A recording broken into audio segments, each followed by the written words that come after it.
Good morning or afternoon, wherever you're located. Welcome to the first webinar of the year.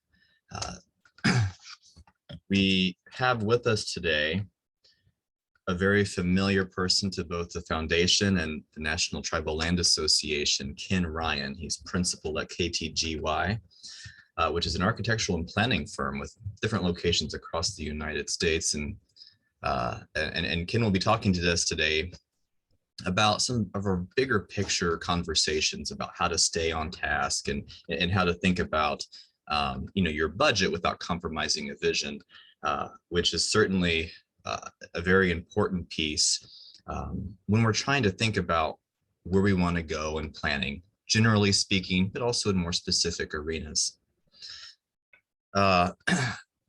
Before I do hand the time over to Ken, who has about a 60-minute presentation. We'll follow up that presentation then with some amount of time for questions, comments. So please do use the chat feature throughout this presentation to put in some of your thoughts or questions, and try to be as clear as possible. Sometimes I may word a question a little bit differently than what it's written in the chat field. So if you have a very specific question, please do try to prepare it in such a way. This presentation is being recorded, so everything you do and say will be logged in somewhere. And also, though, you'll get to share this presentation with some of your colleagues across Indian country, probably within the next week. So looking forward to a great conversation today with Ken. Again, Ken has been a familiar face to the foundation, to the association, and then of course to the Tribal Land Staff National Conference. He's been in attendance there for the past several years, and some of you who are logging in right now may even think he's familiar, and you would be absolutely right in that. So without further ado, I will hand this time over to Ken Ryan. Thanks, Nicholas. Hey, everybody. I hope you're all safe and healthy. And I do want to thank Nicholas and the Indian Land Tenure Foundation for inviting me to share with you today. We're going to try to make this as meaningful as possible. Nicholas said I've got about 60 minutes. I've got a lot of visuals to share. And so as we go through this, if you do have questions, please, ask Nicholas that, and we'll try to respond as much as we can. We're all used to this technology now, I guess. I do miss seeing everybody in person. And I have to tell you, I'm really excited about the NTLA conference that's coming up in April and actually seeing everybody in person again. But thanks for joining us today. And without further ado, you got to be smarter than the technology you use. I'm going to pull up my PowerPoint and share the screen and get into it. Okay. Share screen. Go to PowerPoint, share, and then I'm going to ask, can everybody see that? Can everybody see the print? All right, very good. Okay, great. As Nicholas indicated, the focus today is project implementation, how to stay on budget without compromising a vision.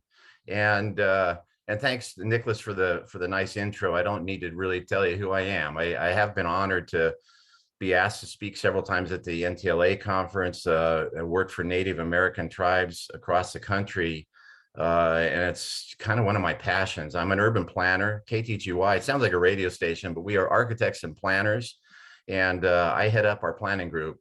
We call ourselves a community planning urban design studio. So I have designers that work for me and also entitlement folks that help get through process.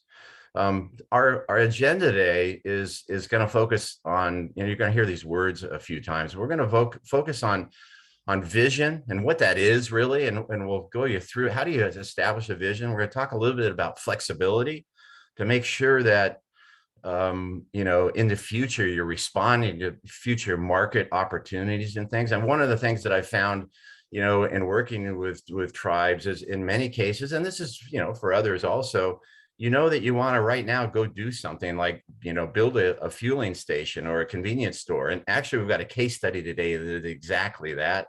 So I'm excited about sharing with you today. but you also have incredible land holdings, 20,000 acres, 1,000,000 acres. So what we found and what we're going to talk about a little bit today is create a vision for the future so that when you make those short-term decisions, it folds into something that doesn't get compromised down the road. So that's a little bit about, and that's my area of expertise on the planning and the architecture side. So we're going to talk about vision. How do you do that? We're going to talk about providing enough direction, but at the same time, flexibility.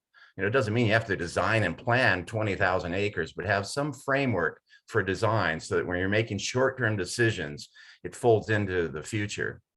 And the last thing we're going to talk about today, and we'll show examples of all of this, is about phasing. And when I mention phasing, most people think about, okay, when does this happen and when's next happen? But what's key to that is also first impressions. And when you move forward with a project or something that's important to your constituents or your tribe, you want to make sure that it's not something that you have to put a sign up and say, hey, wait for this. When this stuff comes, this is going to be so much better. So first impressions are everything also that needs to fold into that vision so that phasing creates place right from the get-go. And then we are going to focus on a case study for phase one implementation. This is a little bit of a teaser today. I'm also excited about the NTLA conference. Joining me at that conference will be Shane Melbo with Oak and Stone, who right now we're working for the Saboba Band of Los Sueños Indians on their phase one project of their town center. And one of the areas that we'll talk about today is, what sort of teaming should you have on certain projects? And I'll get into those details also. But Shane with Oak and Stone is basically the project manager that doesn't mean he's making sure that everyone's doing their job. Oh, that's part of it. It's because this is all about trust, but it's mostly about herding the cats, because the team that you establish, not everybody understands everybody else's area of expertise, and you need somebody to help guide that and advise the tribe on correct direction. Also will be joining us is Michael Costello, the chairman of the Saboba Economic Development Corporation. So at the NTLA conference, you'll get my perspective as a planner and architect, but you'll also get the project manager's perspective, and you'll get our client's perspective on how you maneuver and get through the process. I'll also say flexibility isn't just about the land plan. It's being able to respond to things that come up and happen, that are unexpected. And so you need to have enough. I believe that a vision needs to be flexible enough to respond to multiple solutions or challenges that invariably come up. We'll talk about that today too.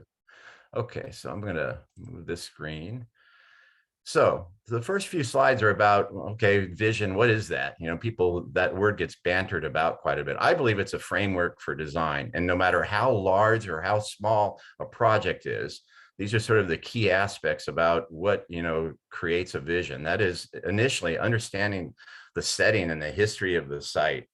It's paying attention and listening, frankly, up front to client objectives and what the real strong desire is, both in the short term, midterm, and long term.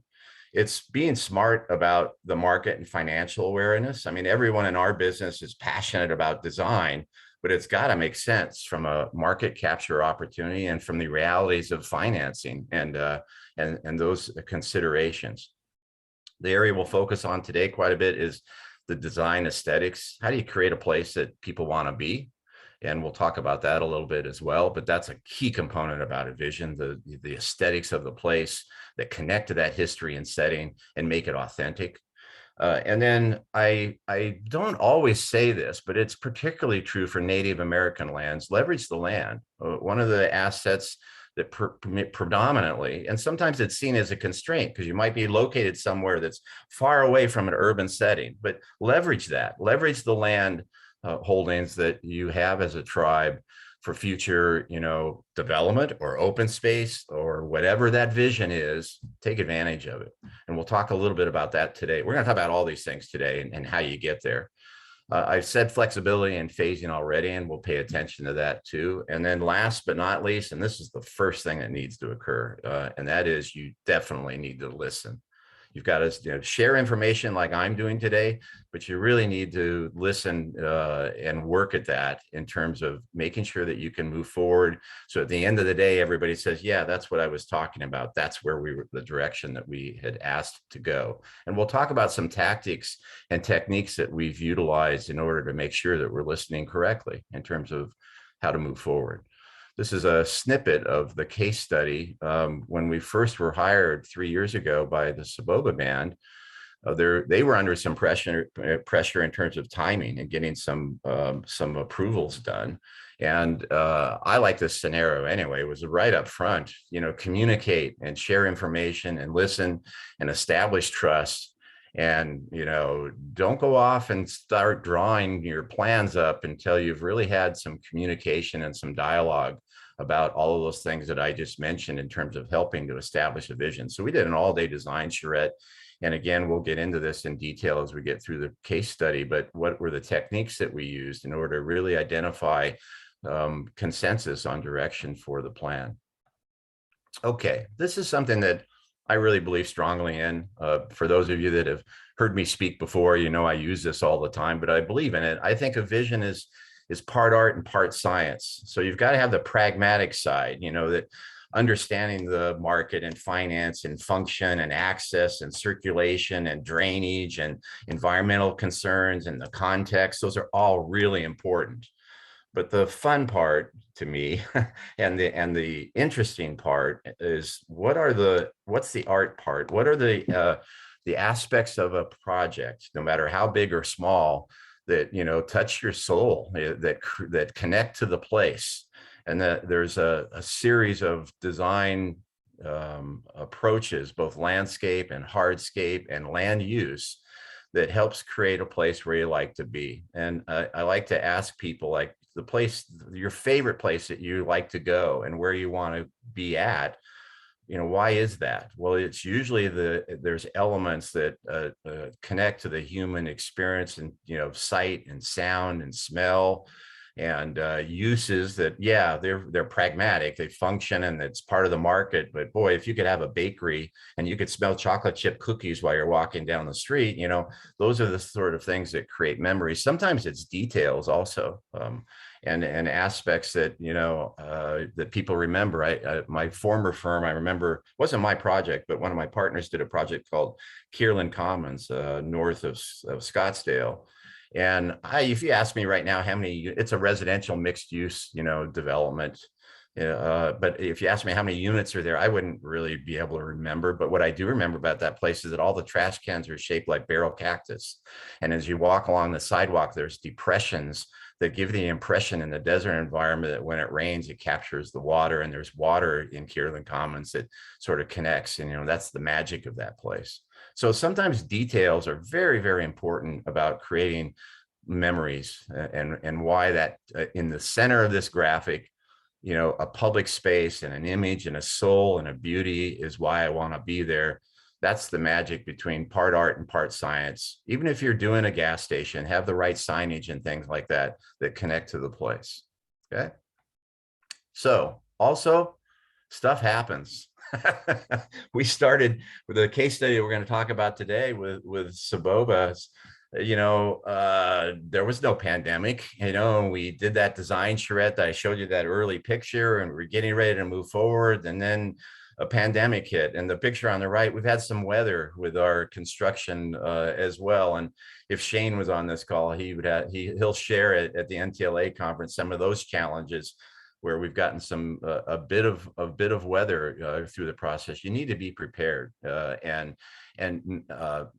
also on your land plan, have flexibility. That's why I like the word vision, because a vision doesn't mean you're designing every inch of the property, but as long as the elements that are important are adhered to, then you can make some changes and modifications. And we'll talk about that in the presentation today. Give me some specifics, Ken, about how you made some changes and how you responded to some challenges that came up. So, well, who do I need to help work on this? And I put this slide in for Shane too. He's basically herding the cats, but the areas that typically you need to have, whether it's a small infill site or a large master plan, is obviously your client representative. Pay attention to that and pay attention to their feedback and their preferences.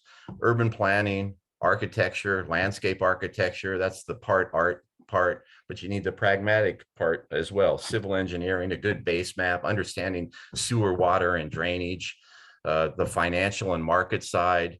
In a lot of cases, traffic and circulation and environmental concerns are important. You need a really good general contractor when you get underway and start moving forward, and then a whole number of various subconsultants under those areas of expertise when you start moving forward with developing the site and building something. I will say, and this is a comment I made early in the presentation, most of planners think we kind of know a little bit about everything, and so that's somewhat true. And it's one reason I love my job, because you get to interact with all of these areas of expertise.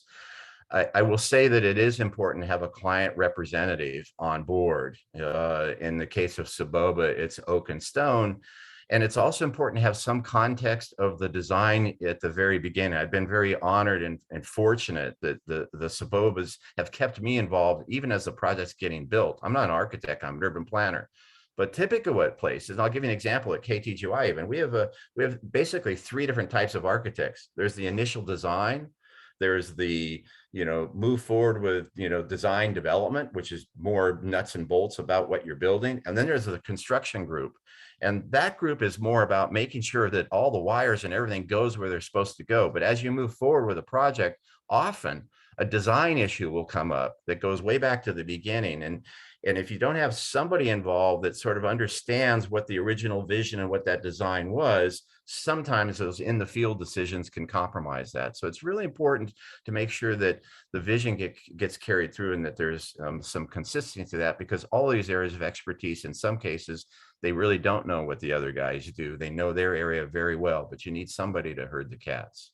That's my comment on that. So the big question for that is, okay, that sounds great, but Ken, I'm not doing a master plan for 20,000 acres. I just want to build a convenience store. So what if that's what your priority is right now, or it's a community center or something? Do I really need to, have all of that? Yes, is my answer. But the real fun and interesting question is, how much is enough? You don't need to be Godzilla. But typically you need those areas of expertise to make important, informed decisions and not compromise your long-term opportunity and the value of the land holdings that you have that you're not even touching right now. So the open dialogue is, how much do I really need? What do I really need from a civil engineer? Is traffic really an issue or not? And so you identify how much of those areas that you need in order to identify existing conditions and develop recommendations for moving forward with your number one priority at the time. Okay, so how do you do that that evaluation? First is existing conditions. To create a vision, you got to look at your existing conditions. You've got to look at the context locally and regionally from a sub-region perspective. What's missing? What are the opportunities there? Absolutely understand the site and take advantage of it. Sometimes it's been work that's been done before, so take a look at that. Some of it you might throw away, but you might be able to utilize other work that's been done in the past. And then you can help identify what sort of technical expertise needs to be brought on board and assemble the team accordingly. But existing conditions and understanding the site up front is really key. And again, when we get into the case study, each one of these major topics we're going to talk about a little bit so we can put the words to paper. The regional context is important. This is actually a project I'm working on right now. It's not Native American lands, but it's in Calaveras County. It's at the foothills of the Sierras, gateway to sort of the gold and mining company area. Thousands of acres our client has control over. And in the past, it's been singularly a place where people buy a place and retire. That's not the case anymore. And this is sort of, you're going to hear me say also be relevant. The relevancy today, and I'm a glass half full guy, but one of the positives of the pandemic is some of the things that are occurring. The market for this area now are quite a few people coming out of the Bay Area, not retirees, but people that can work from home and maybe want to get out of the Bay Area and have a, a place here, but there needs to be a place here besides just amenities that respond to retirement community. So this graphic I included today is largely because we're looking at the market, and the market's changed for why people want to live in this area of Calaveras County. And there are people responding from Sacramento an hour and a half and the Bay Area an hour and a half. And this area is developing into more than just a retirement community. So the regional consideration and the regional context can sometimes often influence why people want to go where they want to go. Opportunities, constraints, very important. And in this case, you can see this is even kind of a simple graphic. Very early on, this is under vision. This is not under development of a site yet. But on this particular location, this is done a few years ago for the Agua Calientes. They had it's built now. Their second casino out by the 10 freeway. This is a 10 freeway out in Palm Springs. For those who are familiar with the area, Palm Springs is off to the left. But generally at the time when we first were working on this, this was a totally undeveloped neck of the woods. But what are some of the key influences out there? And if you didn't really know the area very well, you might go out and stand in the middle of the sand dunes and say, why would I want to build a casino in this location? But when you started to really think about some of the sub-regional influences, these yellow symbols that you see here, this is a site that has magnificent views towards the San Bernardino Mountains, to the north, and towards the San Jacinto Mountains to the south, and the Santa Rosa Mountains. So whatever you were going to move forward with under the context of a vision, make sure you're taking advantage of incredible views, distant views at this location. It's also really windy out here. So one of the big sort of early, hey, also pay attention, these blue lines, the wind blows. So when you were going to move forward with site planning and more specific development or put a pool next to the casino, think about, wind conditions. This is also, you see this sort of railroad with the purple and the freeway with the purple. It's the busiest railroad in the United States with all the cargo coming out of San Pedro. Although I think most of that's sitting on ships right now, but it is a very busy railroad, and also it is a busy freeway. So there's, railroad and freeway noise we needed to pay attention to early on. And then also thinking about, this is sort of the pragmatic, there was an existing interchange at this time, but it didn't serve the site well, with plans in the future for a proposed interchange. So think about phasing and timing with development of this site and how that related to working with Caltrans and getting the future proposed interchange approved, and also circulation for the overall site. I'm not involved with it now, but I think they're moving forward with a remainder of this development area, the casino and parking structure and all that's built. But I think they're now developing the rest of this property that at the time when we were working on this, that was way off in the future. But make sure when you develop it, take advantage, take into consideration it's pretty strong opportunities, constraints. Okay, we talked a little bit about the market and financial. I don't want to understate that. That's just as important. I had a principal years ago that would draw 4 circles. One would be design, and that's where our passion is as architects and planners. And oftentimes we get a little too hung up on that. The other one over on this side is market. Who are you planning for? If they're not going to come to this, those pretty pictures are great, but they're just going to stay pinned on the wall. The third one is the financing. It needs to make sense financially. And then the last one, and at the NTLA conference, I'll let Michael talk about this a little bit. It's got to get approved. It's got to get support from the decision makers in your constituents. So understand demographics, understand where you're located. In the case of our case study, we did do a market study.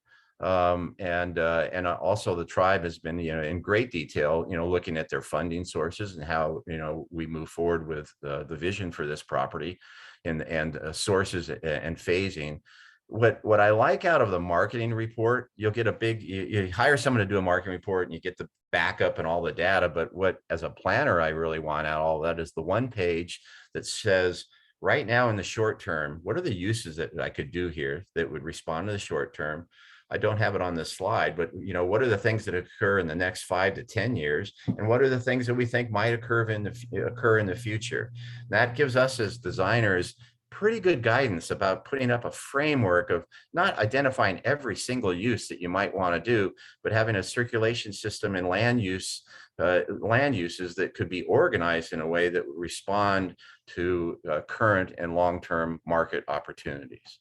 And I'll show you a couple of graphics of what I mean by that also. The end users, particularly Dave, but this is true always, but okay, what place are you creating and who are your end users and why do they want to be there and what are their needs and what are their preferences? And that's something you just have to pay attention to as part of your process. Let's talk about design. This is where my passion comes into it. So design aesthetics, and I'm not even going to talk about styles or anything yet, but the elements of places where people want to be typically have the strong places that are timeless over time have a sense of containment that's protected, it's enveloped, it's like, okay, I feel comfortable there. There's a scale that that makes sense, that from a human experience perspective. When you're talking about a larger development area or a town center or things like that, a diversity of activity is also really important. A sense of, I understand where I'm at, but maybe there's a sense of discovery, of busy areas, of quiet areas. It makes it interesting to have a variety of different experiences that can take place, and that responds to a wider variety of people that would want to be there. I also believe, and this is really true with, I think, Native American land holdings, it doesn't have to be in your face, but a very subtle connection to, to the history and the significance of the site is something that I think makes it authentic and it makes it unique. So whatever you're moving forward with and whatever your priorities are, it should feel like it's yours, and that it's unique and it responds to the site. And we've talked about human scale of sight and sound and, walking and size and music and things like that. The synergy is like, it's the part art, is it attractive? You might not even understand what it is, but do I like to look at it? Are there things that make it interesting to be there? And then I had mentioned earlier also, first impressions are really important, especially when you're phasing and you're moving forward with like one project that's your priority right now, but you've got significant land holdings. Make sure that it feels like it belongs and you're not waiting for something else to occur. I'll show you a little bit about that too. So under preparing the vision, do your existing conditions, listen, get the right sort of teaming on board, think about important design elements, think about the market, make it relevant. Why is what you're doing right now relevant today?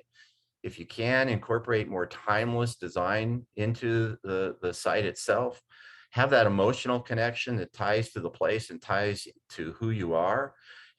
Have a certain amount of flexibility so you can respond to things that we might not even know exist today that would be appropriate. And then remember that first impressions are lasting. It's hard to get over a bad first impression. So make sure that that first project coming out of the gate or what you're working on right now, you don't have to tell anybody, yeah, but wait till I do this next thing. It's going to be so much better. Make first impressions important. Okay, so that's kind of the discussion about vision. Let me show you some examples. What does that really mean, Ken? When you're talking about connecting the place and incorporating the history. Well, this is a project up in the San Fernando Valley foothills. And when we first started looking, it's a town center. It's a residential commercial site we were asked to work on. And when we first looked at it, and studied the site itself, it was like, well, what is this place all about? Well, it is in the foothills in an area where there was a lot of wildlife.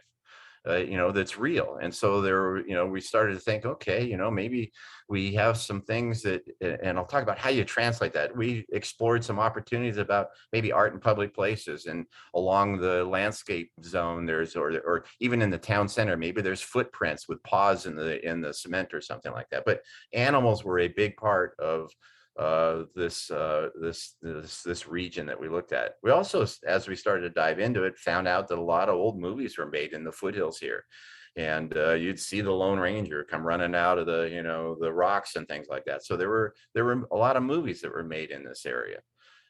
At the end of the day, were we going to have pictures of Lucille Ball in the town center? I don't think so, but that nonetheless was something that we identified.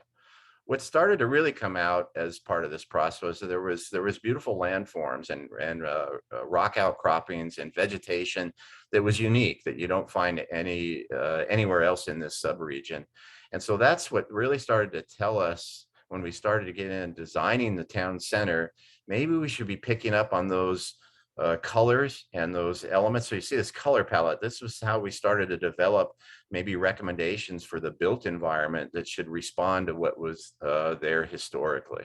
And that translated to incorporating within the town center some more, materials and textures and patterns and things that spoke to that sort of feel of the area. So these were the elements that we started to incorporate. At the end of the day, it was a fairly contemporary architecture, the residential and the commercial, but utilizing those colors and elements, even the metal, the corrugated metal. But one of the big ideas was to make it really feel real. We built this new building that looked like it had always been there, kind of an adobe, completely out of place, but it looked like it had always been there to sort of connect to the past. So that's one way of sort of how do you establish the vision and look at existing conditions. A project that we're currently working on right now, this is that regional graphic that I showed you earlier. This is Tuscany Hills in Calaveras County. It doesn't always look this green, by the way, but what we found out early on, this is several thousand acres actually, with 6 miles of waterfront at the gateway to the Sierras. Rolling topography. When we got on, and you have to go look at a site too. Pictures aren't, you have to go walk a site and look at it to actually get a feel for it. But subtle topography, a lot of it, oak woodland. It started to feel like, Tuscany a little bit. And then when we got into the market analysis of, what people are looking for, this is sort of this conversation that right now there's an existing retirement community. What else could occur here? This particular property, based on its entitlement, it's not very dense, and based on the market capture opportunities for this one piece, this client has several land holdings. This particular one, there is a market for about 300 homes, very expensive homes that would be in perhaps a vineyard setting. This is an entrance also to wine country. So the direction on this plan, based on the market and based on the topography, is to move forward with something that's sort of reminiscent of that. So we're incorporating from a hardscape perspective, hard design elements on key public places, not all the buildings, but on a couple of them that, would have this sort of vineyard feel to it. And our landscape palette is using olives and vineyards. And this is horse country also. So maybe there's horses, and you see some of the image that we start to identify that this place should feel like this. This is, again, not even designing the site yet, which we are, but this is early on. What's the vision for the property, and so we're starting to, resonate with landscape and hardscape, and then uses that would respond to this type of a design recommendation. Another project, I've shared this in the past, but I like to use it. For those of you who've seen it, apologize, showing it to you again, but I like it. We have a project that we're working on outside of Casper, Wyoming. It's a piece of property that years ago was beautiful, then was turned into oil exploration. And now the city of Casper wants this to be developed over time with a mix of residential, retail, and hospitality, hotel uses along the river. And this diagram here, this is a vision diagram, is saying, hey, pay attention no matter what you're doing. If you're doing retail in this area, or you're doing golf and hotel, or you're going to do residential, make sure that the river edge is got connections, visual and physical connections, and pay attention to the river. Okay, how do you implement that? Well, you implement that by some standards. And so our vision, even though this isn't developed yet, our vision is, and a picture is worth 1,000 words. In today's technology, the computer graphics are just extraordinary, right? So this is our computer graphic. Okay, what we mean by pay attention to the river edge is that if you're going to do retail, or you're going to do a hotel, or you're going to do residential, let's set some standards so that there's a 30-foot distance from the river edge. There's public access to it. So this kind of diagram right here, what that really means is that have portals where you visually and emotionally and physically can connect to the river this direction, but also have a certain distance where there's a walking path and opportunity for art in public places, and an environment that celebrates the river edge. So that if builder A down the road wants to do this tea and taps building, they know the criteria is there needs to be, a river edge that gets incorporated into the design. So that's kind of how you take vision to reality a little bit. Okay, what about a big project? We were honored to work for the Morongos a couple of years ago for some 20, I threw out that number, some 20,000 acres. They have an existing casino, but we were asked to sort of look at how perhaps their land uses could be organized in the future in a way that adds value. The Morongo holdings are in this area. There's an existing retail development here. It's actually the #1 retail generating use in all of Riverside County, an outlet center. They have the benefit of the 10 freeway and a gazillion cars a day driving between Palm Springs is on the right, Los Angeles is to the left, about an hour and a half. The county of Riverside at this time was also doing a more traditional town center plan where there could be residential and things like that. So we wanted to take advantage of it. This could be future employment opportunities for those working at the casino and things. And then to the west and to the east, a lot of distribution, center opportunity and industrial. So we kind of looked at the market. But you can see this is a loose graphic from a vision perspective. Well, you need something a little more defined than this. But this was the original, how do you organize their land holdings with an existing commercial area and the future sort of development in Riverside County, and knowing that there are some industrial distribution center opportunities on the east and the west, largely because of the 10 freeway. And then where we took that to the next level, not detailed site planning, but from a vision perspective, was this next graphic. So what we wanted to do was, okay, well, in this area where you've got an existing casino and there's an access here that gets them into their food court area, gets into this is that existing retail area that was on the previous graphic. What the vision for and our recommendation on this, and again, it doesn't mean it has to, we don't know exactly what every one of these uses are, but we believe that our recommendation was that this has a great opportunity from a market capture opportunity, from listening to the client about some of the uses you might want to do in the future, that this should be your resort district from a vision perspective. And how could you organize that in a way this road doesn't exist. It comes up to about this point right now, but our recommendation was there's one loop road that comes in. This is an existing intersection today. And so the market capture opportunity said, okay, your resort uses could go in this area. Your more travel center, truck stop, logistics, that's what you see in the purple, could be in here.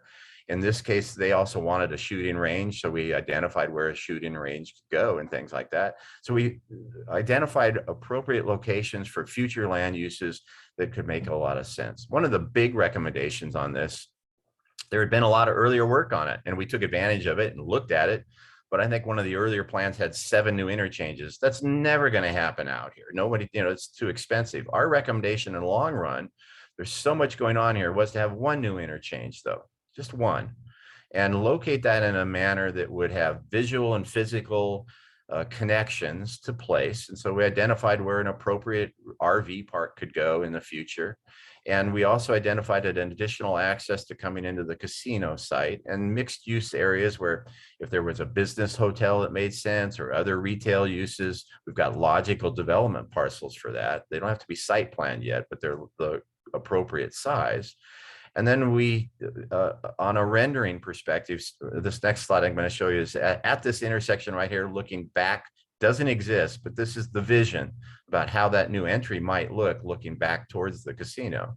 And, it resonated. So the tribe understands, yeah, in the long run, when we develop more of the property, that makes a lot of sense. Are they going to do exactly this design and entry? Probably not, but you can get the feel for the vision that this is an important important roadway that connects to the urban setting where the hotel exists today. That's their existing hotel and casino, and allow for a true experience when you arrive.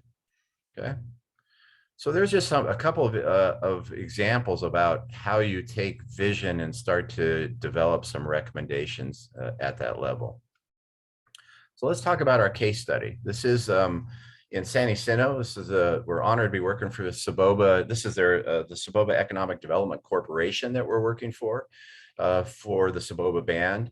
And of course, I love using the most beautiful pictures you can find. It doesn't look like this every day, but some days out of the year it sure does. And the setting here is pretty extraordinary. Their existing hotel is in the new hotel is in the, and casino is in the background here. But the arrival to this property is some might say is, boy, it's hard to get to. You know, you have to drive out on the 60 freeway and get off on Gilman Strings and drive by this river and get to the casino. I see that as an opportunity. And there's an old golf adage that, you know, when does the golf experience, if you're a golfer, when does the golf experience start? And most people will say, oh, when I check in or when I'm on that first tee. And the reality is your golf experience happens when the alarm clock goes off at your house. Part of the excitement and part of the entire experience is the journey to get there. And I believe that that's true about the Saboba's land holdings. It's extraordinary. It's gorgeous. You have the, you know, Poppet and Indian Creeks, the San Jacinto Mountains in the distance. This is Idlewild. This is a little alpine hamlet, and it's a beautiful setting with a backdrop of the mountains and the creeks and rivers. The primary team for this project is, of course, the Saboba Economic Development Corporation. You'll hear from Michael at the NTLA conference for those of you that are joining us. Oak and Stone is their project manager. Shane's also going to be participating. We're the planners and architects. We have ERSC as our civil engineer. C2 is our landscape architect. We did some initial market analysis with market profiles. Circulation was a big deal on this project, so we brought in Urban Crossroads on traffic. And then W.E. O'Neill is the general contractor that's in charge of getting phase 1 built, and that's moving forward right now. So that was our primary core team for this project. We looked at existing conditions. Now I'm going to go back to kind of remember that whole vision discussion. How do you establish a vision, you know, before you're building the convenience store and building a gas station? What's the vision for the land holdings? Well, our initial evaluation was, again, that experience. This is actually this picture on the right here. This is the 60 freeway. You get off at Gilman and drive around, and the casino and a hotel are in the foothills of the mountains right here. But they're on certain days, and we've had a lot of these this year. You know, it's gorgeous. Mount San Jacinto in the background, and the arrival experience is a really interesting one. And somewhere when you arrive, you feel like you've, you know, had a great journey, and you arrive at a destination. This is their new casino and new hotel with a redo of the golf course and the foothills behind them. The site that we were asked to look at is 19 acres across the street, just to the right of the casino. This is the property that we were asked to look at and that we've been working on. Inside their casino, there's also some community facilities that the tribe has built. And just to the right of us, I'll show you on our site plan, there's an existing fire station that had some, you know, barrel roof and some architecture we thought maybe we should pick up on. So we evaluated existing conditions up front to start to think about what this town center should look like. This is looking back at their hotel, the existing site when we first started. Doesn't look like this today. We're under grading, but very low. We had some grading issues. It's down very, very low below the existing interchange at this location. And so we, you know, paid attention to what the existing conditions were like in terms of the property. This initially, when we first got hired on this, it felt a little bit like a college exam. I had mentioned that the tribe had some timing pressures and they needed a vision for the property developed. This 19-acre area is the area that we were hired to work on. But I talk about the college exam because it has some challenges. The red area that you see here is a fault setback, an earthquake fault setback area. So for those of you in California, you know what that means. You can't build within that zone. There was an existing road easement that swung down. You'll see one of our recommendations to actually have the connection take place here, but maybe move this road up into the earthquake fault and get a better development site, you know, in this area here. It terminates at some existing, the existing fire station and some other facilities that the tribe is building. Adjacent to us to the south is a non-tribal owned RV mobile home park. And we had some drainage issues coming down from these foothills and a storm drain at the NTLA conference. I'll let Shane talk about this one, but there were plans to do a storm drain down in this location that completely were not consistent with what our vision development was. So we had to make modification. The be flexible part came into play in terms of working with various entities to make sure that those storm drains got built, but put them in a place that doesn't compromise the design. And then we have the entrance to the casino off to the left. And this is a very low piece of property. So it had some grading issues in terms of access. Okay, so we kind of looked at existing conditions, do all that site analysis. The vision part, we used a number of different techniques to gain consensus and hear pros and cons and preferences from all the key stakeholders, primarily the tribe board representatives, as well as their shareholders with the Economic Development Corporation. But this is Jeff Graney, my design director, did this as part of our workshop. No dumb comments up front. What are your opportunities? What are things you're concerned about? What are different land uses we might want to explore? It doesn't mean we're going to do all these, but start to get a feel for preferences and dislikes. We also, this is a simple technique, but it's really effective, did a number of boards that day with images on it for streetscapes, for vertical elements, for landforms, for, art in public places, for rock features. Just put green dots on the images you like and red dots on the images you don't like. And we did that for design features. And in this case, something that became very important to the, when I go back to the site, what we were asked to do is do a plan for the entire 19 acres. The tribe knew that they wanted to move forward with a gas station and a convenience store, but they knew that would take up a small area. We should have a plan in place for the 20 acres. And so that's what we were asked to do, come up with a vision for the 20 acres that would allow us to make a smart decision about where the gas station and the convenience store should go. So part of this discussion too was in the vision for the 20 acres, what are elements do you think are important to you? And actually, two of them really stood out on this. One was they wanted the ability to do a gateway to enter the town center, and you're coming somewhere important, and also have a gathering place that would have some water and elements to it. I should mention also, I'm going to go back to this slide.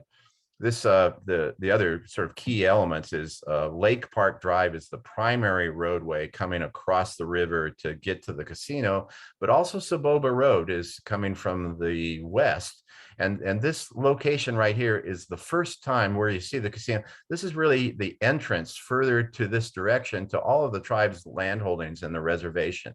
So this stretch along this road right here are our first impressions also about accessing and connecting to the rest of the tribe's land holdings.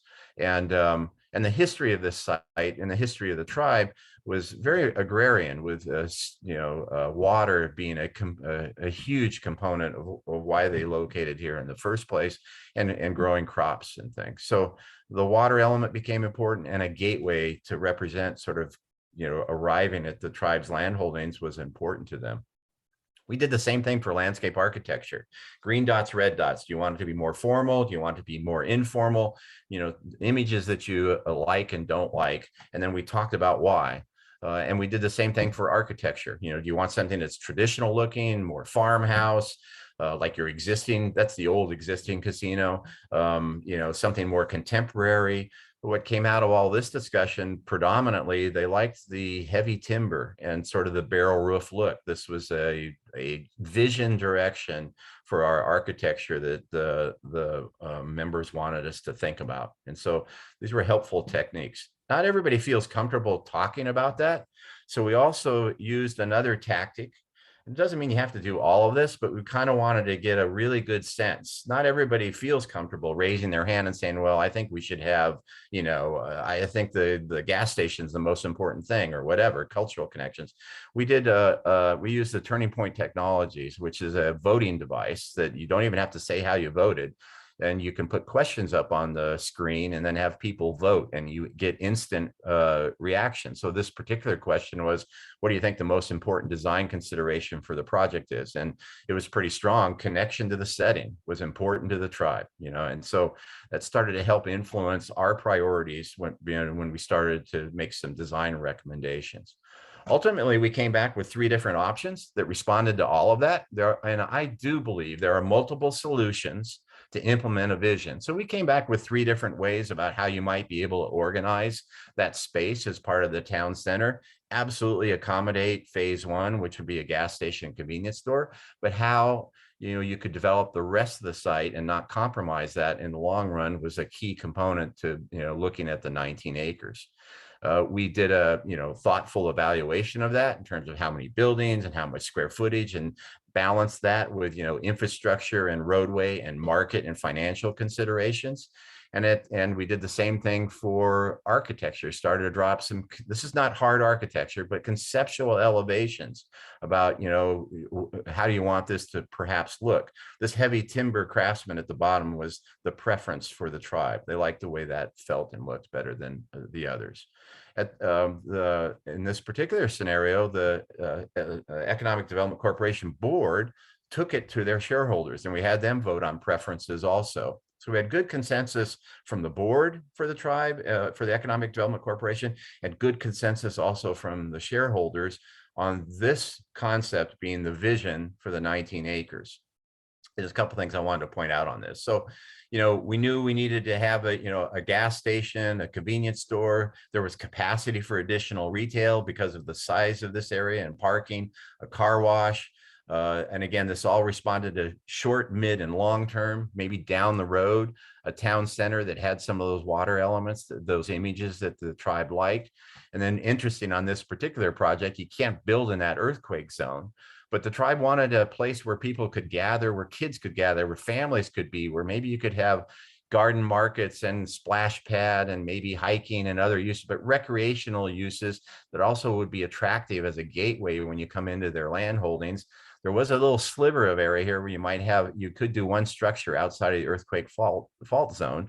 And so that's what started to drive us a little bit, if you recall that first, of changing the arc of the roadway and gets this road up into the earthquake zone. So you had a better development parcel for this future, town center area located here. So that was the vision, quantify it, show how, where the gap, off of Lake Park Drive, you want to get your convenience store and phase 1 development opportunity out near that roadway. So that's started to tell us that that's where the convenience store and gas station should go, and then allow for future. This was the selected architecture with the barrel roof, from a concept architecture perspective. And then we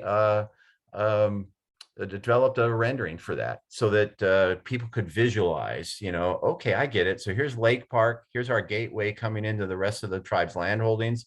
You could have in the future a market, gathering building, with open space uses and landscaping, make this attractive. Maybe even there's, because of the agrarian heritage, maybe this is a kind of a formal planning that gives the impression that there's, citrus or olives or something that's growing in this area.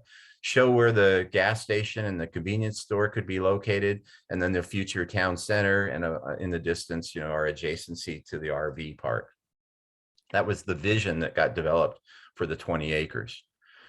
Phase 1 is this blue area that you see located here, and we were also wanted to make sure that this discussion here became important. It wasn't going to be priority 1, but we wanted to make sure that you could get access, and this could be designed in a way that, when we're going to develop the phase 1 area, make sure that this, could be achieved. So here's the fun thing. So you see, here's on the vision level. There's a convenience store and retail and gas pumps and car wash. And you can look at the difference. Now we got real. So let's get into engineering and hard architecture. The uses are there, but they're just in a different configuration. Once we got into grading and getting this up to speed here and coming down and where access takes place, the uses are here. This is just more specific now that we're getting ready to build the project. So the convenience store located here, additional retail uses here, a future retail site, your gas station canopy, fueling stations for the RV, and the car wash located here. All those uses from the vision are located here, but they're done in a more detailed way that could get built. We did look at this now that this became the hard site plan. We wanted to make sure that we could get access, and that this in the future area here that was important to the tribe could get design. So we did a loose design. So sure, we'd have an intersection at this location with parking, and you could do a variety of uses in here. So we know that doesn't get compromised in the future when we move forward with this site plan for phase 1. We also then got into all the hard engineering with drainage and what grading needed to take place in order to lift this site up so that the convenience store wasn't down in a hole, and so that this intersection made sense, you know, directly across from the existing access to the casino. By doing so, we wanted to maximize this development opportunity for a future site here. We're not building this yet, but we know that that could be a good development site now in the future by the way that we've graded the overall site in order to accommodate phase one. I'm not going to get into all these details, but there was a lot of discussion, and it was fairly complicated on future access and changing configuration. This is our phase one site down here with the convenience store, but access and turning movements and a little bit of complication because it's a public roadway. So this was not sovereign. And we did, and the tribe's been working with the city of San Jacinto to make all of this happen. So that could be a whole hour presentation just on the circulation alone, but we made that all work with our traffic consultant and working with the tribe and the city. And then we started to convert this to some renderings. And so this was our initial rendering showing how the C-store would pick up on the barrel roof shape that we got direction on, showing how future retail could occur at this location. This is an early rendering. We went through a process of, well, maybe we don't have as much stone, and we lower the roof a little bit. When you start to get into cost, you need to be able to modify that and come up with something that the vision is still there, but make sure it makes sense from a financial and from a development perspective, which we've done. We showed a number of different, views. This is now looking at the drive-through convenience. One of the really cool ideas on this store, by the way, is not just a window, but actually doors. So when you pull up, you actually could load, easy for the tenant to load, groceries and drinks in the back of your car and not just have to force all that through a window. So that's the drive-through. Started to then get into, detailed architecture and schematics of drawing up that vision, and which allows you to figure out how to build it and how to cost it out. We did the same thing for the car wash. Came up with color palettes and materials similar to that vision graphic that I showed you earlier about that would respond to the design for the phase one development area. And we did some nighttime renderings too to show how lighting could take place. Does it feel safe? Is it attractive at nighttime? So daytime, nighttime is also important consideration to incorporate into your design. Then COVID hit. And so we had really thoughtful discussions with the tribe. Well, maybe we're not going to do this retail site right away. We know that there's an opportunity to do the convenience store and the gas station, but what do we do if we're not going to do this retail site now? We don't want just a dirt lot out here. So part of phase one now is incorporating, with not a huge significant cost, a temporary outdoor space that could be cool. So we've got planters in boxes and maybe an opportunity. This is, interim before the larger community gathering area gets developed, and it's interim and before this retail site gets developed. Maybe we've got a nice place, and this is moving forward now with our phase one. We've got an area where people can gather and eat sandwiches, and you could bring in a food truck even, and we've got some shade structures. We've actually done this. It's for one of our other clients, Brewery X, because of COVID, had to move all of their operations outside. This beautiful picture on the left down here used to be a parking lot, and it's temporary, but it was designed in a way where actually everybody wants to keep it now because it feels really good. But so that was the thinking on the area adjacent to the convenience store. When the market develops and better financing and things, and the retail moves forward, we've got a nice use in a temporary way next door. The same thing happened with our landscape plan, and I'll show you what I mean. So we developed with C2, that was our landscape architect, an overall landscape plan for the overall site, gateway entrance, a location where that gateway signage could go. This is our convenience store and the retail building and the canopy for gas and fueling station for the RVs, the car wash, and another retail site at this location, and developed a plant palette and all of that. But when COVID hit and some other issue, we needed to make some adjustments. Tribe had a very thoughtful discussion about that. Should we value engineer all of this? And they decided, no, we want to move forward with the design that we liked for the convenience store and for the gas station. But why don't we do a phase 1A. So basically we're moving forward with landscaping along Lake Park. This is gets to my be flexible, comment early on. We're doing landscaping along Lake Park. We're doing landscaping along the town center. We're incorporating and allowing for where the gateway would go in the future, but don't do it now. Same thing with our entry monumentation. It'll look attractive. No one will know the difference, but when the rest of the site gets developed, that's when there'd be appropriate time to put in the gateway elements. And then hydro seed this part of the project here. It's graded and we'll have it ready to go, but hold off on the car wash and hold off on the additional retail until the convenience store and the gas station get built. So we've got kind of a phase 1A, versus all of it being phase 1. Same appropriate plant palette in place. There's no compromise on that. We developed 3 different entry scenarios. This is kind of, I think, worth sharing also. You see this image that the tribe liked. Where could that go? The 3 different scenarios responding to the history and authenticity of the place for the tribe. This first one, this is the one that was ultimately selected, was a little bit more in a agrarian, that maybe there's a formal planting. You've got, materials that reflect, with water, some type of agrarian use at this location that connects to the past.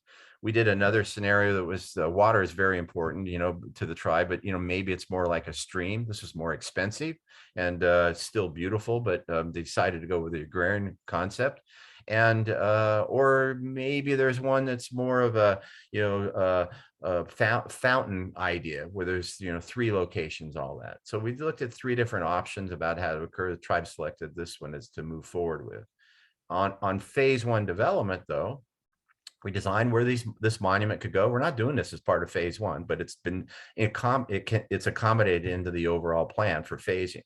So we designed this so that when the town center develops overall, this can be easily implemented. And we also can plumb it so that when the finances are there and the timing's right, we can add water to it. So we've done some images to show how that works. The same is true for the gateway. We've designed the landscaping. The phase 1 won't include this. It will not include the gateway, but when we're ready to do the gateway, we've accommodated it in our thought process about where it would go and how that would be designed. We did the same thing for signage. So we did an overall signage, concept and identify that, what it might look like. We did an overall master plan for the entire site of directional signs, of community signs, of retail signage. For gas station, you need to have the pricing sign, for example. So there's 3 different hierarchies: directions, community, and retail. We identified that for phase 1 and identified for future for the community and future for the retail.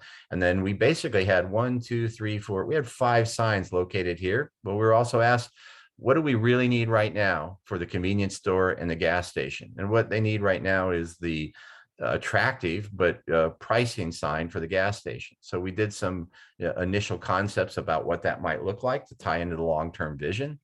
And we examined whether we really even needed one of those coming into the entry across from the casino. We did some renderings to show that we didn't think you did. By lifting up this site and having the convenience store located at grade and the branding on this, we know that people leaving the casino are going to know there's a gas station here. So we thought that was redundant at this point also. And then we identified, and this is what's getting built now, an appropriate, monument sign with the gas pricing on it. We've branded this project now as the Roadrunner Express. So that'll be on the building as well as on the signage. The concept and the vision for the convenience store with a barrel roof and all of that is there.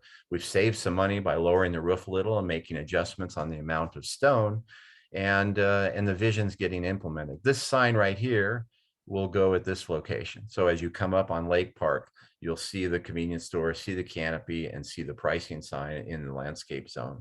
And knowing that all of that does not compromise the future development of the site or future location of signage even, and marketing and gateway windows. So this is fun. As an urban planner, this is my best part. After you do all of that, you like to see it get built. So this is these are recent photos. It's under construction now. I think my favorite one right here. It's coming up Lake Park. We lifted up the site. You can see the convenience store that's being built. It feels pretty darn close to the renderings that we did early on, which always makes you feel good. But all of the infrastructure, and at the NTLA conference, those are questions I'm going to let Shane answer, and Michael can talk about on the decision-making side for the tribe, but, all of the electrical installation and, fueling station and all of that, that's in now. So the canopy is getting built, and it's going to be open this spring, phase 1. And we're pretty excited about it. So by now I've probably put you all asleep. In conclusion, so how do I get to that level? I think you have to remember, first, you need to establish your vision and do those things that we talked about getting everybody on board in a direction that's, the design that everybody wants to move forward with. Think about phasing and make sure that first impressions are lasting. I have a framework for that vision, but also flexibility for future uses. I strongly recommend that it be timeless, in its design elements that you incorporate, both from a hardscape and a landscape design perspective. Think about ways that you can emotionally connect to the place that makes it special, so it doesn't just feel like you dropped some other project into your land holdings, and allow for future opportunities that don't get compromised by doing so. So that's my presentation today. I'm happy, obviously, to answer any questions you might have, and I hope we've still got some folks with us. Yes, Ken, thank you, first of all, very much for this presentation. We already have someone in chat who went on about how wonderful this presentation is, and I have to agree with her. This is probably one of the best I've seen on vision development and implementation in a very long time. So thank you. Oh, it's phenomenal, just phenomenal. I do want to open up, though, to our audience. If you have any questions or comments, you can put it into chat, but you could also raise your hand, and then I could send a request for you to unmute yourself, and you can communicate directly with Ken or I. We're happy to do that. As I mentioned before, this presentation will be loaded up to the Foundation's Vimeo account and will be sent out with an evaluation link probably into this week or the very, very beginning of next week. So, you will have a chance to provide some good feedback about maybe what you'd like to see in the future. That said, I think that something that I found really interesting in this presentation is, in fact, KTGY's respect toward the community, that heavy community involvement. The whole reason why I'm here is because of the work that we want to do to build our communities up, and including that community voice at different levels. That's really a true expression of sovereignty. And so that's what I got from seeing this presentation, is that whether it's Morongo, Saboba, others, these are expressions of sovereignty that we could exercise in real time. So let's see. If I could, hey, Nicholas, you're gonna get me going on that. If I could add to that too, I couldn't agree with that more. Also, it not only makes that statement, but it also makes it unique. And this is a convenience store, but we wanted people to think it was special. Like, I want to go there. I know the gas pricing is going to drive this because it's going to be cheaper gas, but we also wanted to make it cool. It'd be like, I would rather go there to get gas. Yeah, well, and that connection to place, I think, is just so important. It's just wildly important, and sometimes in some of our communities, whether it's Indian country or not, we see places that just don't feel a big connection to place. And what I love about Indian country is that we get a chance to express that in our meaningful ways. So it's really, really lovely. We do have a question in chat from Judge Sally Willett. Quick question regarding the fault line. He said that no construction can be built there, but then say that the road could be moved there. Could you clarify? Sure, that's a great question. In California, the earthquake requirements allow you to have non-structures. So you can do a road, you can do outdoor space. You just can't have a structure that might collapse and fall on you. So we've thought that as a huge opportunity to push the road up into the fault zone and then create a better development site down below it. So that was one of our big takeaways. So that's the difference. You just can't have buildings or something that people could be crushed by, but you can have roadways and you can have open space and other things like that. Thank you, Ken. And you know what, a detail also, we did that vision plan showed one structure near the earthquake fault zone. We believe, based on our geotechnical analysis, that would have to have detailed analysis to make sure that we're far enough away from the fault zone to do that community building. But at the vision level, we wanted to show it. You know, we didn't want, they're not ready to build that yet. We wanted to show it. I think there's an opportunity. Maybe the building gets smaller. You know, we have to later get into details about how far that setback really needs to be. But then nonetheless, there was a little bit of a sliver up there that we felt, you know, you could probably develop with a structure in the future with more detailed analysis. You know, some of the pieces that you did share through the presentation, like these maps. I love maps. I'm a natural resources guy. Like I love to look at them. I don't necessarily understand them completely, so your explanations were really nice. But you know, something I did appreciate was that influence of natural resources and an actual natural environment within you know, developing and implementing a plan. You know, I think that was just fantastic. So it's the color palettes, like I didn't think of those things, you know, like you know, but I'm not an urban planner, you know, that's not where I go about it. Yeah, those are the fun things as a planner that, you know, we asked those questions. We didn't come and make statements. Said, you know, what's important to the tribe, you know, what's important to your history here. And that predominantly came out water. I mean, they just settled like a 60-year lawsuit with MWD or something like that. Water was an element, and the agrarian environment, you know. And so, gosh, those are like softballs to us. Great. When we do an open space area that's recreation for the tribe, where you want your kids to go, why not do some groves there that, you know, speak to that history? So those are things that as planners and designers, you love to find out about. Yeah. Right on. You know, I know we have seen in the chat, we have Scott Minsner who, you know, added, you know, clarification, not maybe clarification, but just a contribution to the conversation about, you know, understanding who your client is and the shareholders of the tribe, you know, understanding how, you know, how those actors are really important to the decision-making process, but also how it's implemented. So I think that's a really good inclusion. Yeah, I just pile on that one too. And I didn't really dwell on it. I know Michael, I'm going to have fun being kind of the moderator and ask Michael to comment on that. But, you know, I'm a former elected official, by the way. Now I just probably lose credibility telling you all the guys that former is key, by the way. But I know the politics, you know, the politics are not easy, you know, anywhere, and they're not easy with tribes either. So you're very much aware of that, you know, and you have to be smart about it. And I actually think the consensus part up front, you're really wise to do that. You're going to get great design takeaways anyway, but it's how you can, you know, protect people, but also gain consensus, you know, and not have somebody later saying, why are we doing that? You know, you want to make sure, you know, a majority of the constituents and the people that they represent are on board with it. And I'll make one other comment too. There are times during the process where you need to make some changes and be cool about that, you know, because things come up, you know. And so that's why I think the vision is really important with Native American lands also. If you get too carried away early on with specific design, then you lose a little of that flexibility to make some changes that might need to take place. It's like, that's fine. It's no big deal. You know, we can do that. Yeah. You know, and some of the work that you've been able to do with the tribal nations that you've worked with, in fact, you know, go against some of the stereotypes that were just all out for casinos and gaming. Yeah, no, I know that. Just get over that, you know, right?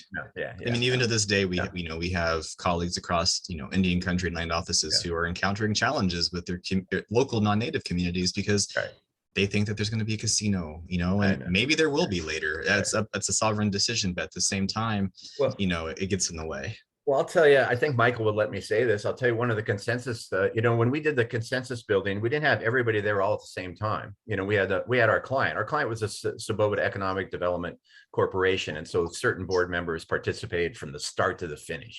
And that's really awesome, by the way, because there are a few voices and leaders that have been with this from the very beginning to even right now getting it constructed. And I think that's also critical.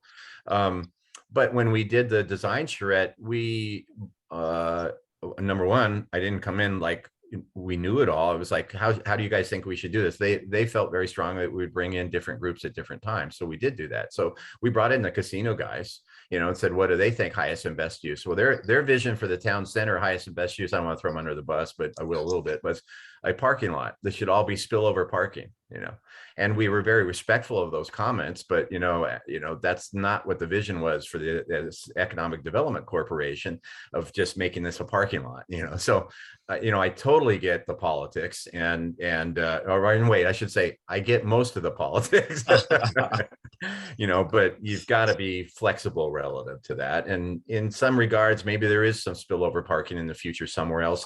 Our land plan actually has that flexibility, but the Spoba Economic Development Corporation will make that decision. Yeah, and we're trying really hard here, Ken, to make sure that we don't hold your politician status, former politician status, against you here, but we'll do our best. No. All right, okay, good. So we do have a couple other questions that came up in chat. Jessica Evans asked, do you have any suggestions for good resources as an introduction for those thinking about land use planning in smaller communities? Yeah, me.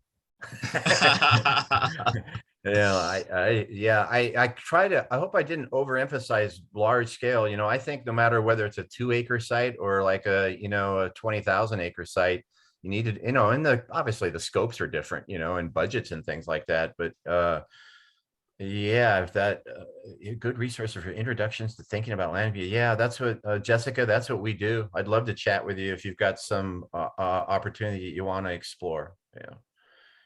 Wonderful. Let's see, Judge Sally Willett. Hey, by the way, let me say one more thing. And then Jessica, we're honest about that. I'm at a point in my career where it's like, if it's something we do, great. If it's not, I might have, depending on what your vision is or what your opportunity is. If it's a school site, we don't build schools. I definitely could give you some recommendations on, what it is. But from a land planning perspective, yeah, that's what I do for a living. Judge Willett here, she's a a great long reputation in Indian country, and has done a lot of great work over her career, and has a lot of really important pieces that she contributes to conversations. And so I always appreciate her questions, especially this next one here, where she asks whether you had any kind of interference from the United States on various issues that you're working with as it concerns tribal nations. The Santa Rosa case is that the the county can't regulate on Indian lands. That doesn't mean that they don't try to. Care to speak to this issue? Yeah, I've had this is a little wearing a different hat. Yes, I'm not an attorney, but I feel like one sometimes, Judge. And my passion for Native American lands comes from I'm very fortunate. We have an old cabin in the Indian country in the Indian canyons in Palm Springs, and have a long 100-year relationship with the Agua Calientes. And it made me feel really good. A couple of years ago at one of the NTLA conferences, I was told we are keepers. I guess there's a Native American word for people that understand the value of property, not because of developing it, but because it's, a special place. And our canyon happens to be near the location where all Agua Calientes believe they were delivered on earth. It's a special place. When the wind comes up in the end of the day, and the spirits of your ancestors come back and land back on that location. And years ago, there was a proposal in the valley to develop that site and put a clubhouse on top of that hill. And so this is a really long answer to your question. I have been involved and actually a voice on the other side. That was back when I didn't have gray hair and I actually had hair, of getting involved. I knew Richard Milanovich really well, and there were attorneys there were a lot of voices of saying, yes, this is America. You should get to develop this property. He owns it and went through all this process at the county, and it has the right to develop the land. Fortunately, under that particular case, so I was very much involved with a lot of different attorneys, and then part of our property had been taken away and blah, blah, blah. But one of my moments in my life that really got to me was at the very end of the day. I was at the council meeting where Richard Milanovich, the tribe had agreed to it too at one point in time. They thought it was the best thing to do in the long run, rather than a bunch of hopscotch development. At the end of the day, it was like out of the movies. He's passed away now, but he put his hand over his heart and said, I can't do this. It's not right. And that actually formed, I don't know if you're familiar with that or not, but that formed, it's now the Agua Calientes control audit. It's a Agua Caliente park now and set aside for open space for future generations, the Indian Canyons, and they have control over it. And it was set aside, and pretty soon there were fundraisers by the supervisor's son, Billy Steinberg, that was writing songs for Heart and stuff like that. There were music festivals to raise money to buy the land, to set it aside and stuff. It was pretty moving. So I don't know if I answered your question or not. Yes, I don't think that has gone away. I think there's still maybe it's softened a little bit, about people seeing, especially when tribes are developing their property in a way that's meaningful and has connection. And, in the case of San Jacinto, this is the best thing that's ever happened to the city of San Jacinto. It's going to be this strong relationship between the tribe and the casino and helping foster better development in the city, not just on tribal lands. Yeah. That's actually something I wrote down in my notebook here, Ken, is it would be fascinating, and maybe you have less experience in some of the dynamics between that city, but then the tribe, Soboba. I do. Yeah, I do. Yeah. It's just fascinating to see as a case study, how some tribal nations are working to develop those relationships with non-native governmental entities. That way they're examples to us. Yeah. That way we see, okay, this is how this happened. This is what was a challenge. This is what was a success in this instance, and of course, there's so many variables that change how something is working, but there are these relationships. My outside looking in part of it, and it's easy for me to say this because I'm not that person, but my outside looking in is communication is sort of the answer to it. But you can't blame a lot of, Native American entities for not doing it because they've been, burned by it. But in today's environment, I think right now, looking at both sides as an urban planner, and I know the city manager of San Jacinto very well, and the planning director and stuff, but I think a lot of it is the lack of communication, which causes some of that still today, and part of it is like self-preservation. But I think there's a way to communicate better so that both sides end up with what they want without having quite the stereotypes that come into play. Yeah, that's, I think, something that would be great to focus on, and later that's a 3-hour session, that one. I'm sure. Oh, let's see, a comment from Judge Sally. We have: land to Indians is not real estate. It's culture and heritage. Highest and best use often means rivers that burn, smog-filled skies. Oh, I love that comment. I love that comment. That's who, I couldn't agree more. And one of my fears a lot of times when I do these presentations is about development. No, when I say how your land, it's more about how your land should be used. And one of the greatest resources, I think, that partly because of where they're located, that, Native Americans have, is like, that's what people want. There is a strong connection to that open space and rivers and the sky, and not development. So yeah, I agree with that. And then if you do it right, that culture and heritage comes out, and that's the part that touches your soul, so yeah.